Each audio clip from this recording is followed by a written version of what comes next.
সবার প্রথমেই সকলকে জানাই আমাদের তরফ থেকে হ্যাপি নিউ ইয়ার। নতুন বছর সবার অনেক অনেক ভালো কাটুক। তো কাল বিকেল বেলায় আমরা সকলে মিলে ঘুরতে গিয়েছিলাম শিব শক্তিধাম মন্দির, যেটা গোপাল মাঠে অবস্থিত। আর এই প্রথমবার আমি সকলকে নিয়ে এইভাবে ঘুরতে এলাম। তো আমার মা বাবাও এসেছিল কালকে। আর কাল আমরা একটা ছোটখাটো ফ্যামিলি পিকনিকও করেছিলাম, তার ব্লগও আসছে খুব জলদি। আর এই যে এখন আমরা মন্দিরের ভিতরে ঢুকলাম।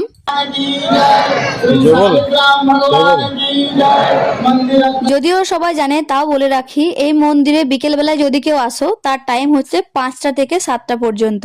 তারপর এখানে আমরা একটু সবাই মিলে বসে গল্প করছিলাম। আর এদিকে মন্দিরের বাইরে চত্বরটার মধ্যে ছিল প্রসাদ নেওয়ার জন্য লাইন। তারপর আর কি মন্দিরটা ভালো করে ঘোরাফেরা করে আমরা এখন বেরিয়ে যাই। আর বাইরে অনেকগুলো খাবারের দোকান ছিল, সবগুলোই কিন্তু নিরামিষ খাবারই ছিল। আর এখন গুটি গুটি পায়ে বাড়ির দিকে রওনা দিচ্ছি। আর বাড়ি এসে আমার মা এখানে আমার রিসেপশনের অ্যালবামটা দেখছিল। ব্যাস, আজকের মতো এইটুকুই। দেখা হচ্ছে অন্য কোনো মিনি ব্লগে।